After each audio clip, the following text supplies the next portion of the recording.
The dust of Redemption Creek tasted like shame. Alara knew its grit intimately, the way it coated her tongue, settled in the folds of her worn calico dress, and clung to the tear tracks on her cheeks. It was the taste of failure, of a woman's worthlessness laid bare for all to see. The verdict had been delivered not by a judge with a gavel, but by the cold, unified stare of the town council. All men, their faces grim and righteous under the unforgiving prairie sun.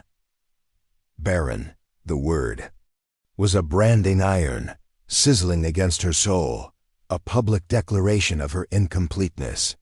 Her husband, Thomas, a man whose hands had once felt gentle, stood beside them, his face a mask of strained piety, his relief a palpable thing. He had already chosen another, a fertile young thing with wide hips and a simpering smile, a girl who would give him the sons he craved. Alara was the withered branch to be pruned away. The banishment was a formality, a cleansing of the community of her bad luck, her divine disfavor. She was to be cast out, sent walking with nothing but the clothes on her back and a small sack of dried bread that felt heavier than a coffin stone. The women of the town, some of whom had shared whispers and tea with her in another lifetime, now clutched their children's hands, pulling them back as if her infertility were a contagion. Their eyes held a mixture of pity and a terrible secret. Gratitude that it was her, not them, standing in the circle of judgment.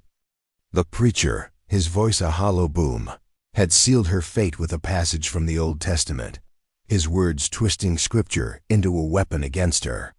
She was a curse upon the land, a field that would not yield. She walked, one foot in front of the other, away from the clapboard church, past the general store where she'd once laughed, past the blacksmith's forge that rang now like a death knell. Her gaze was fixed on the endless shimmering horizon, a flat line between the scorched earth and the vast indifferent sky. Each step was a severing, a cutting of the invisible threads that had tied her to this place, to her life. The whispers followed her, a swarm of invisible locusts. Good riddance. A woman's duty. Thomas deserves a proper family. Her own heart hammered a frantic, broken rhythm against her ribs. She did not look back. To look back was to see Thomas turning toward his new future, to see the faces of her neighbors closing ranks, erasing her from their existence. The sun beat down, a merciless hammer. The bread in her sack was a mockery, enough for a day, maybe. 2, in a wilderness that stretched for 1,000 miles. Where was she to go? What was she to become? A ghost, a whisper on the wind. The edge of town was marked by a crooked wooden sign, its paint peeled away by years of wind and dust. Redemption Creek. It had never felt like a more bitter lie. As her worn leather boots crossed the invisible line from civilization to exile, a wave of dizziness washed over her. The world tilted, the blue of the sky bleeding into the brown of the earth. Her knees buckled. Hunger, annoying beast she'd been ignoring for days, finally won. She collapsed in a heap, the rough fabric of her dress billowing around her like a shroud. The dust rose in a small cloud, then settled, coating her still form. Her last conscious thought was a prayer, not to the God who had abandoned her, but to the earth itself. Let me be soil. Let something, at least, grow from me.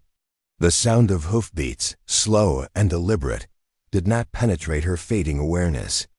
A shadow fell over her, long and dark in the afternoon light, a silent sentinel against the endless shimmering heat. Silas Blackwood watched from the crest of the hill, his knuckles white on the worn leather of his reins.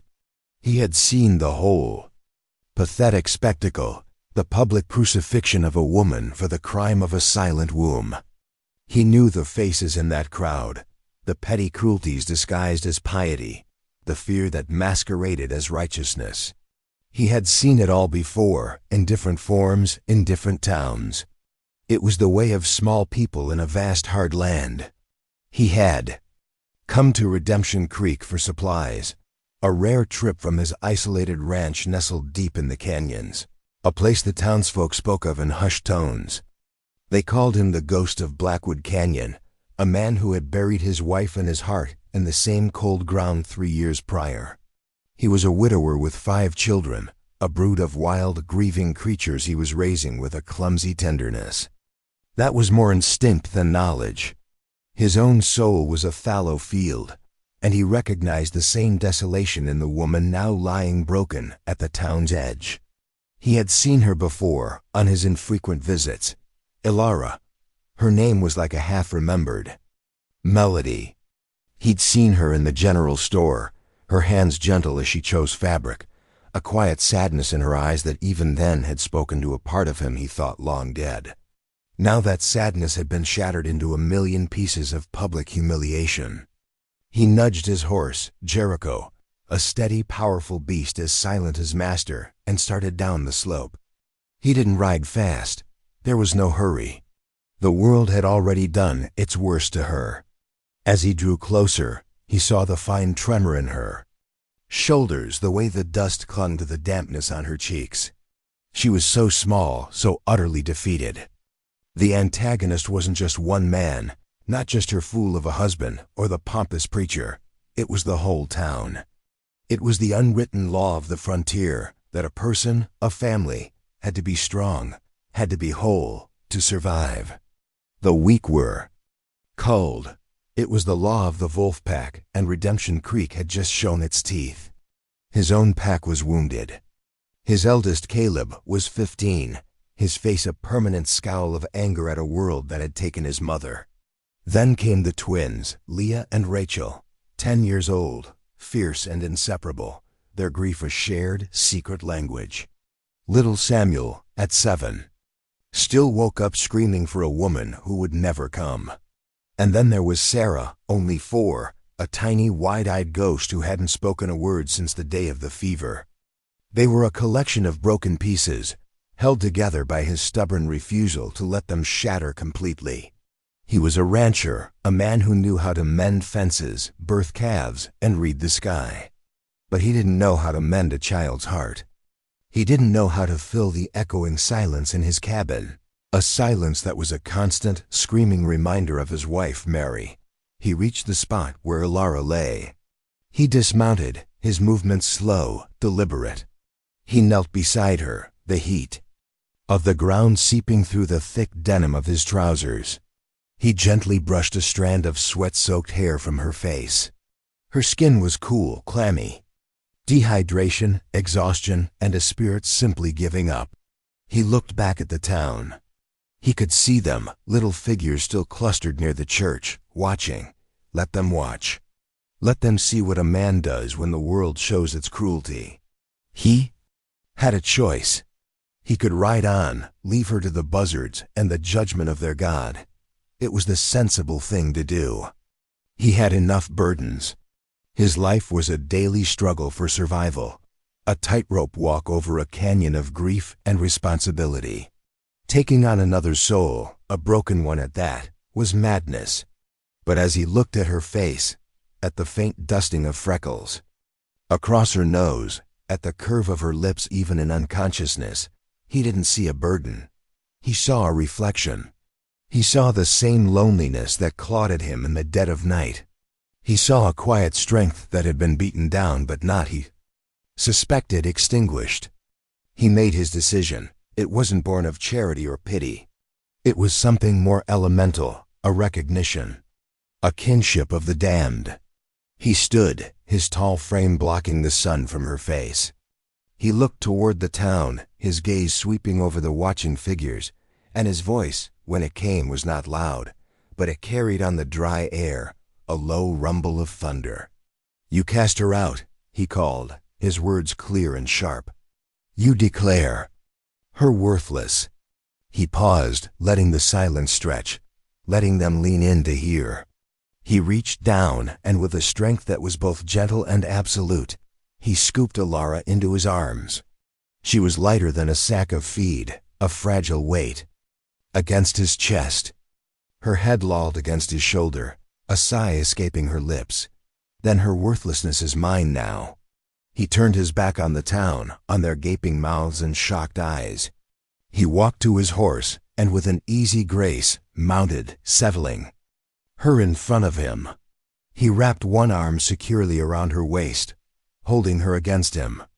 Her body was limp, trusting in its unconsciousness. He picked up the reins with his free hand. "I'll take her," he whispered. The words meant not for the town, but for her, for the universe. "I'll take her." He looked down at her face one last time, then urged Jericho forward, away from Redemption Creek, toward the jagged, protective embrace of the canyons. He didn't just offer her a ride. He offered her his name, a shield against the world that had discarded her. He was Silas Blackwood, a man with a wounded soul, and he was taking this broken woman home. The journey to his ranch was a blur for Ilara. She drifted in and out of consciousness, aware only of sensations, the steady rhythmic sway of the horse, the solid wall of a man's chest at her back, the rough texture of his shirt against her cheek, the scent of leather, sweat, and pine. It was a scent of life, of earth, starkly different from the cloying, sanctimonious smell of the church she had been cast from. When she finally woke fully, she was lying on a narrow cot in a room she did not recognize. The light was dim, filtered. Through a single grimy window pane, the air was cool. She sat up slowly, her body aching, her head throbbing. The room was small, monastic. A wooden crate served as a table beside the cot, holding a tin cup of water and a tallow candle. The walls were rough-hewn logs, chinked with dried mud. Where was she? The last thing she remembered was the dust, the shame, the feeling of the world swallowing her whole. A floorboard creaked in the next room. Fear, cold and sharp, pierced through her exhaustion. Had she been taken by bandits? Sold? Her mind, still fragile, spun with terrifying possibilities. The door opened. The man who stood there was tall, broad-shouldered, his silhouette filling the frame. It was the man from the horse, the shadow. From the dust. He said nothing, simply looked at her, his eyes a startlingly clear gray, the color of a stormy sky. They were eyes that had seen too much, that held a geography of pain she recognized. He held a wooden bowl in his hands, steam rising from it in a fragrant cloud. He stepped into the room and placed it on the crate beside her. "Stew," he said. His voice was low, rough, like stones grinding together. It was the first word he had spoken to her. Ilara stared at the bowl. It was a simple rabbit stew, but to her it was a feast, an anchor to reality. She looked from the bowl to his face. "Why?" she whispered, her own voice a dry rasp. He didn't pretend to misunderstand. He leaned against the doorframe, his arms crossed over his chest. Because the buzzards were circling. The bluntness of it was not cruel, just a statement of fact. "Where am I?" "My ranch, Blackwood Canyon." The name meant nothing to her, and yet it felt right. A place of shadows. "What do you want from me?" she asked, the question trembling on her lips. She was a woman alone, at the mercy of a stranger. She knew what men often wanted. His gray eyes met hers, and for a long moment, the silence in the room was absolute. There was no lust in his gaze, no avarice. There was something far more unnerving, a shared understanding of desolation. "I want you to eat the stew," he said finally. "And then I want you to live." He turned and left, closing the door. Softly behind him, leaving her alone with the scent of food and the echo of his impossible words. The days that followed were a crucible. The cabin was not just a home. It was a fortress of grief. Silas's 5 children were like wild creatures, skittish and hostile. Caleb, the eldest, looked at her with open contempt, his eyes a younger, angrier version of his father's. He saw her as an intruder, a usurper of his mother's memory. The twins, Leah and Rachel, moved as one, their dark braids swinging, their faces identical masks of suspicion. They would stop talking the moment she entered a room, their silent judgment a constant, unnerving presence. Samuel, the 7-year-old, simply hid, peering at her from behind furniture, his thumb stuck firmly in his mouth. And then there was Sarah. The 4-year-old was a ghost in her own home. She moved silently, her large, dark eyes following Alara's every move, but no sound ever passed her lips. Her silence was the loudest thing in the cabin, a testament to a sorrow too deep for a child to bear. Illyra's first task was not to win them over, but simply to survive their collective hostility. The cabin was filthy, coated in a layer of grime and neglect that spoke of a man trying to keep 5 children and a ranch alive on his own. There were piles of unwashed clothes, dishes crusted with old food, and a floor that seemed to be made more of dirt than wood. This, she understood, was where her new life began. Not with a tender word or a gentle touch, but with a bucket and a scrubbing brush. She started with the kitchen. She heated water on the cast-iron stove, her hands raw and clumsy as she found the lye soap. She scrubbed. She scrubbed the pots until the metal gleamed. She scrubbed the wooden table until the grain, pale and clean, reappeared from beneath the grime. She scrubbed the floor on her hands and knees, the repetitive motion a kind of prayer, an act of reclaiming not just the space, but herself. Silas watched her, saying nothing. He would come in from the fields, his face streaked with sweat and dust, and stand in the doorway, his gray eyes taking in the small, fierce woman who was slowly, methodically, bringing order to his chaos. He didn't thank her. Words of gratitude were a currency they didn't possess. Instead, he would leave. A freshly skinned rabbit on the porch, or a bucket of milk, still warm from the cow. It was their language, work. One evening, as she was kneading dough for bread, her hands covered in flour, Caleb stormed in. "You're not her," he snarled, his voice cracking with the strain of adolescence and grief. "You're not our mother. You're just some barren woman my father took pity on." The word barren struck her like a physical blow. She flinched, her hands stilling in the dough. She looked at the boy, at the raw pain in his eyes, and she saw not an enemy, but a mirror of her own hurt. She didn't cry. She didn't argue. She simply met his gaze and said, her voice quiet but firm, "No, I'm not your mother. Your mother is a part of you that no one can ever take away."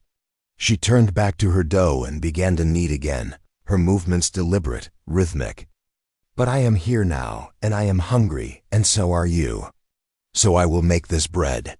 Caleb stood there for a long moment, his anger warring with a confusion he couldn't name. Then, without another word, he turned and stalked out of the cabin. It wasn't a victory, but it was a start. The trust, when it began to grow, was as slow and quiet as a desert plant. It started with Samuel. He had been watching her from his hiding spot behind a stack of firewood as she mended one of his torn shirts. She didn't try to coax him out.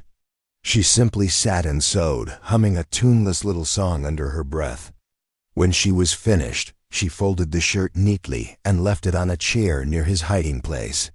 The next day, he left a small, smooth river stone on the same chair. It was a trade, an offering. A few days later, the twins, Leah and Rachel, found her in the small garden patch behind the cabin, which was overgrown with weeds. They stood at the edge, watching her as she pulled at the stubborn roots, her hands already calloused and sore. "You're doing it wrong," Rachel said, her voice sharp. "Mama always planted the corn in mounds," Leah added, her arms crossed. Illyra looked up, wiping a bead of sweat from her brow with the back of her wrist. "Show me," she said.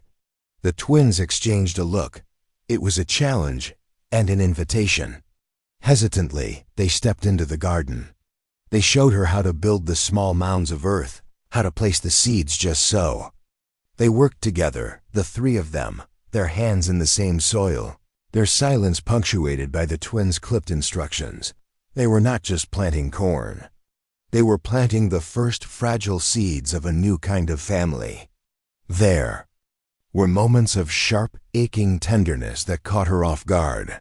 One night, a storm rolled in, the thunder shaking the very foundations of the cabin. Elara was woken by a small sound. She lit a candle and saw little Sarah standing by her cot, her small body trembling, her eyes wide with a terror she could not voice. Elara didn't speak. She simply lifted the edge of her blanket. Sarah hesitated for only a second before scrambling onto the cot, burrowing against Elara's side like a frightened animal seeking warmth. Elara wrapped her arms around the little girl, holding her close. She could feel the frantic beating of Sarah's heart against her own. She began to hum the same tuneless song she'd hummed while sewing. She held the child all night, long after the storm had passed, her body aching from the cramped position, but her heart filled with a fierce, protective warmth she hadn't known she was capable of feeling.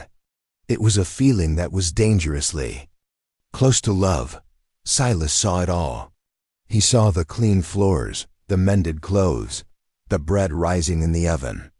He saw the way Samuel no longer hid, the way the twins' shoulders were a little less rigid around her. He saw her sleeping with Sarah clutched in her arms. He saw this barren woman, this outcast, breathing life back into his home, into his children.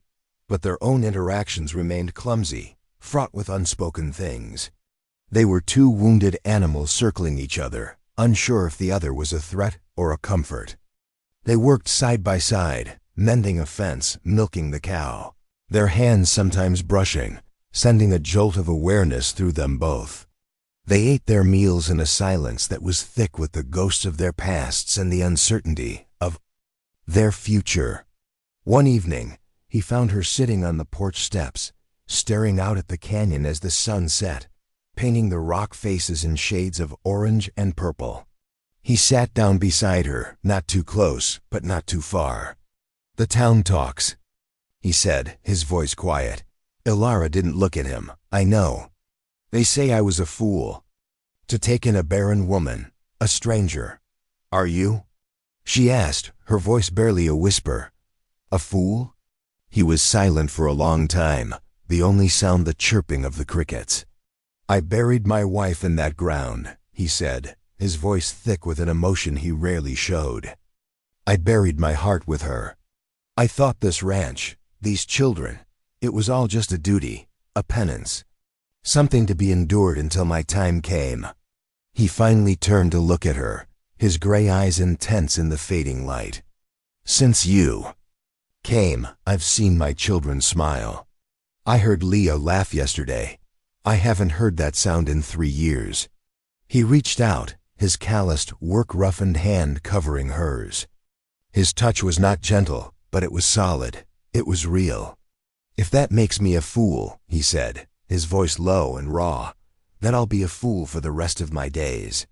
Her heart, the one she thought had been shattered into dust on the road from Redemption Creek, gave a painful, hopeful lurch. They were not healed. They were not whole. But they were surviving. Together, they were two broken souls, learning that sometimes the most fertile ground is the one that has been burned to ashes. The whispers from Redemption Creek drifted up the canyon like smoke from a dying fire. They were carried by the circuit preacher, by the occasional trapper who passed through, by the wind itself. He shacked up with that barren woman. An insult to his dead wife's memory. What kind of home is that for 5 children? A witch and a ghost. The judgment of the town was a constant low hum beneath the surface of their lives. Silas's late wife, Mary, had been one of their own, a daughter of the valley's most prosperous family, the Cartwrights. Her parents, Jedediah and Martha Cartwright, were pillars of the community, their wealth and influence second only to the preacher's sanctimony. They had never approved of Silas, the quiet, intense man who had lured their daughter away to a life of hardship in the canyons. Mary's death had only hardened their hearts against him. The news that he had taken in Elara was not just an insult. It was a declaration of war. One blistering afternoon, a wagon appeared at the mouth of the canyon. It was Jedediah Cartwright, his face a thundercloud of righteous fury. Martha sitting ramrod straight beside him, her face pinched with disapproval. They pulled up in front of the cabin, the dust settling around them like a shroud of condemnation. Silas came out onto the porch, Elara a step behind him, her hand instinctively going to the doorframe to steady herself.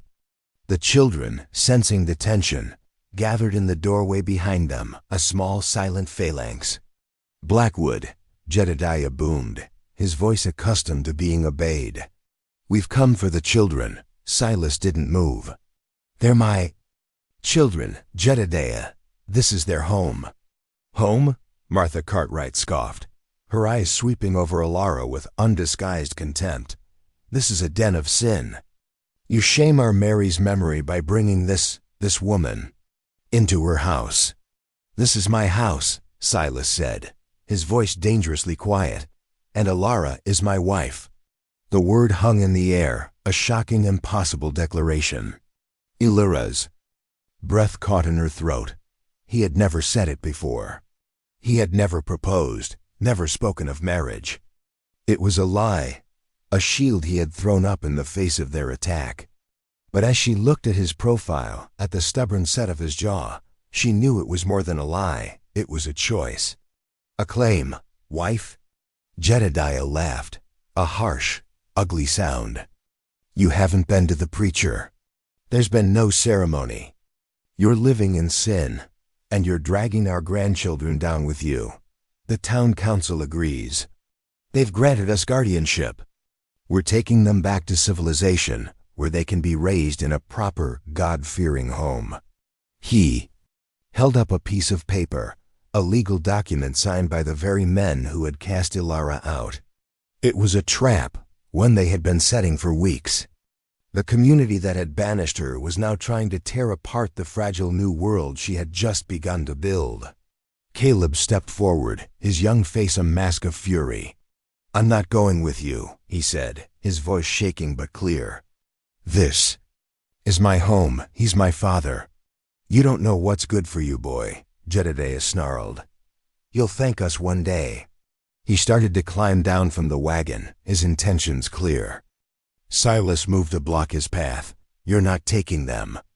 The two men stood face to face, a silent, powerful confrontation under the blazing sun. But it wasn't just the Cartwrights who brought the town's judgment. It was in the small things.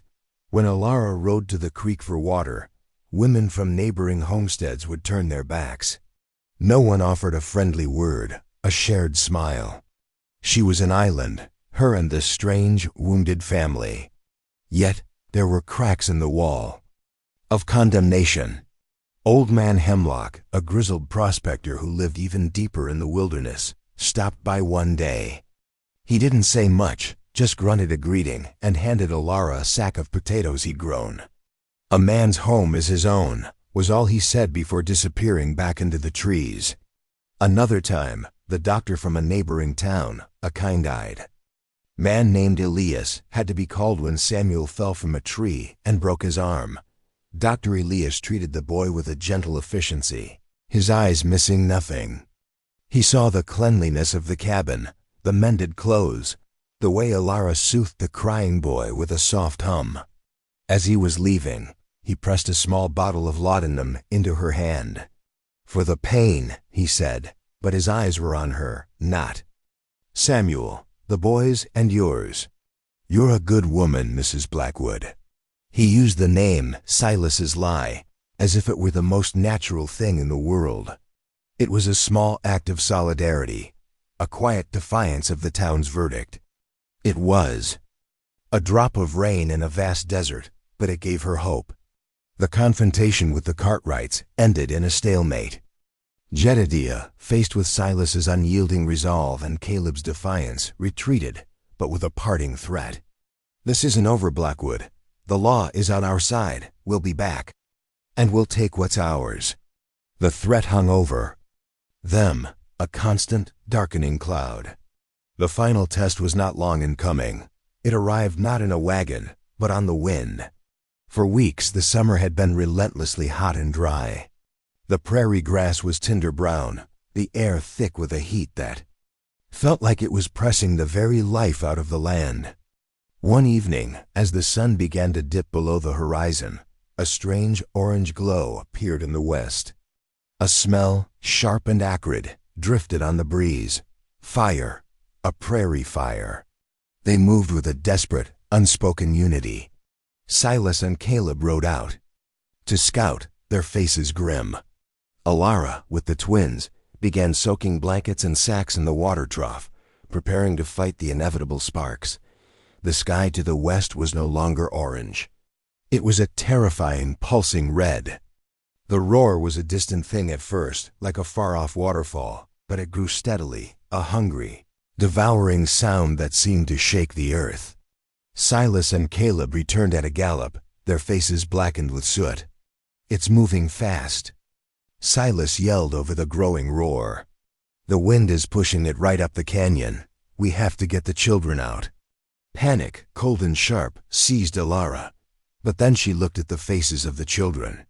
Leah and Rachel were working silently, their movements efficient, their fear hidden behind a mask of concentration. Samuel was helping, his small hands dragging wet sacks. And Sarah, silent Sarah, was standing on the porch, her eyes fixed on the terrifying glow, but she wasn't trembling. She was watching Alara. In that moment, Alara knew they could not run.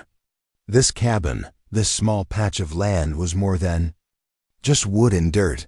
It was the only home these children had. It was the only home she had. It was the world they had built together out of ash and sorrow. "No," she said, her voice clear and strong above the wind. We fight for it." Silas looked at her, his eyes reflecting the firelight. He saw not the barren woman the town had cast out, but a warrior queen defending her kingdom. He saw the same fierce, unyielding spirit that he had recognized in her from the very beginning. He nodded, a sharp, decisive movement. "All right," he said. "We fight." The fire was a living thing, a monstrous, multi-headed beast that clawed its way up the canyon. The heat was a physical blow, the air thick with smoke that burned the lungs and stung the eyes. They worked like a well-oiled machine, their movements born of desperation and a shared purpose. Silas and Caleb dug a fire break, their shovels rinning against the rocky soil. Alara and the twins beat at the embers that rained down around the cabin, the wet sacks hissing as they met the glowing sparks. They were a small, determined army against an unstoppable force. The roar was deafening now, the heat so intense it felt like it was melting their skin. A burning branch, carried on the wind, landed on the roof of the barn. Flames erupted, licking at the dry wood. "The horses!" Silas yelled. But Caleb was already there, his face a mask of grim determination, leading the frightened animals. Out of the burning structure just before the roof collapsed in a shower of sparks and fire.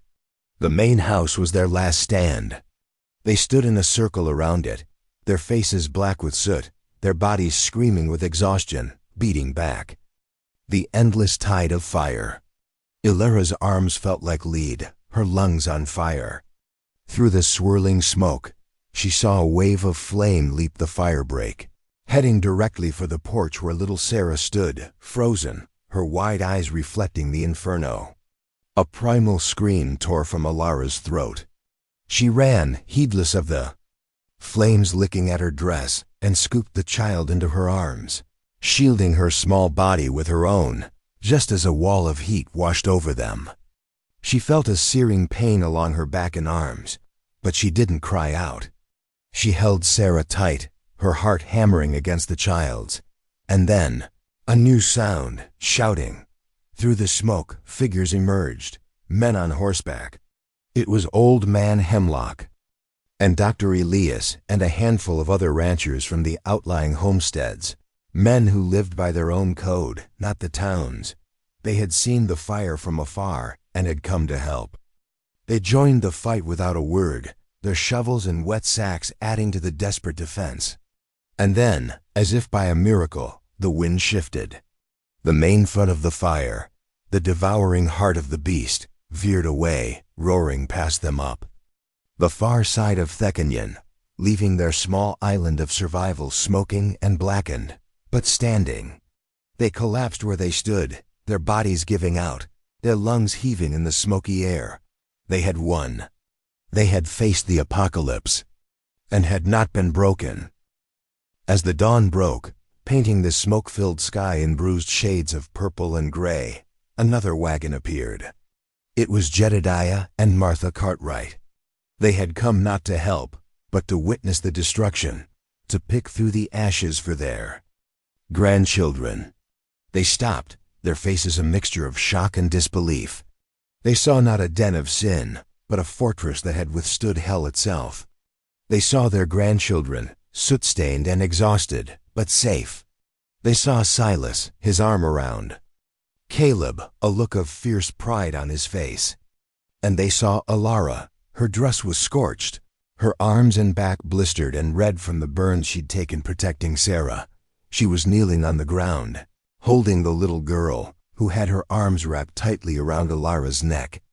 And, for the first time in a year, Sarah spoke. Her voice was a small, smoky whisper, but in the sudden silence of the morning, it was as loud as a thunderclap. "Mama," she said, her small hand touching Alara's cheek, "you saved me." Alara's heart stopped. She looked at the child, at the dawning awareness in her eyes, and then she looked up, past the Cartwrights' stunned faces to Silas. His gray eyes were filled with a raw, overwhelming emotion she had never seen before. Tears streamed down his soot-stained cheeks, washing clean paths in the grime. The battle was over. The war was won. The family had been forged in the fire. They were not defined by blood, or by law, or by the judgment of others. They were defined by the choice they had made to stand together, to fight for each other, to love each other. The wedding was not in a church. It was held a month later, on the porch of the cabin they had saved together. The sky was a brilliant, clear blue, washed clean by the rains that had followed the fire. The new grass was already beginning to sprout, a vibrant green against the blackened earth. There was no preacher, no congregation of gossiping townsfolk. The only witnesses were the children and Old Man Hemlock and Dr. Elias. Alara wore a simple blue dress, one she had sewn herself. Her burns had begun to heal, leaving behind scars on her arms and back, pink and silver lines that she would carry forever. They were not marks of shame, but marks of honor, a testament to the day. She had become a mother. Silas stood before her, his hands, calloused and strong, taking hers. His gray eyes were clear, the storm in them finally calmed. He didn't have a ring. Instead, he had carved a small wooden bird, a meadowlark, its head tilted as if in song. "Mary loved the meadowlarks," he said, his voice thick. "She said they were the sound of hope. When she died, the birds fell silent. I haven't heard one in 3 years." He looked at Alara, his gaze holding all the unspoken words, all the shared hardship, all the clumsy tenderness that had grown between them. "The morning after the fire," he said, "I heard one singing outside our window. It was singing for you." He placed the small wooden bird in her palm. It was more precious than any gold or diamond. It was a promise. It was a new beginning. Alara looked at him, her own eyes filling with tears, not of sorrow, but of a joy so profound it ached. She looked at the children standing beside them. Caleb, his face no longer a scowl, but soft with a grudging respect that was slowly turning to affection. The twins, Leah and Rachel, holding hands, their faces bright with a tentative happiness. Samuel, his arm still in a sling, beaming a gap-toothed smile, and little Sarah, holding Alara's hand, her silence broken, her eyes full of love. The Cartwrights never came back. The town of Redemption Creek fell silent. The whispers died, replaced by a grudging, awestruck respect for the family in Blackwood Canyon, the family that had been forged in fire and defiance, their home once. A fortress of grief, was now filled with the sounds of life, with the clatter of pots and pans, with the murmur of lessons being read, with the sound of Samuel's laughter, and with the quiet, melodic sound of Sarah's voice, growing stronger every day. One evening, as the sun set, painting the canyon walls in hues of rose and gold, Alara stood on the porch, watching Silas teach the boys how to mend a harness. The twins were chasing each other through the new grass, their laughter echoing in the clear air. Sarah was beside her, humming a little song, arranging a line of smooth river stones on the porch railing. Alara placed her hand on her own belly. It was still flat, still empty. She was still the barren woman she had been when she was cast out, but she was not empty. Her life was overflowing. It was filled with the warmth of a child's hand in hers, the weight of a sleeping head on her shoulder, the quiet strength of a man's love standing beside her. She had been banished for what her body could not create, but she had found her purpose in what her heart could choose to build. Silas looked up from his work, and his eyes met hers across the yard. He smiled, a slow, genuine smile that reached his eyes and transformed his face. In that single look, a universe of love, of gratitude, of shared survival passed between them. They were broken. They had been cast out, judged, and condemned. But here, in the heart of the canyon, surrounded by the ghosts of their past and the promise of their future, they were whole. This was not the family she had dreamed of as a young girl, but it was real. It was messy and scarred and beautiful. It was hers. She was not a curse upon the land. She was the rain that had come after the fire.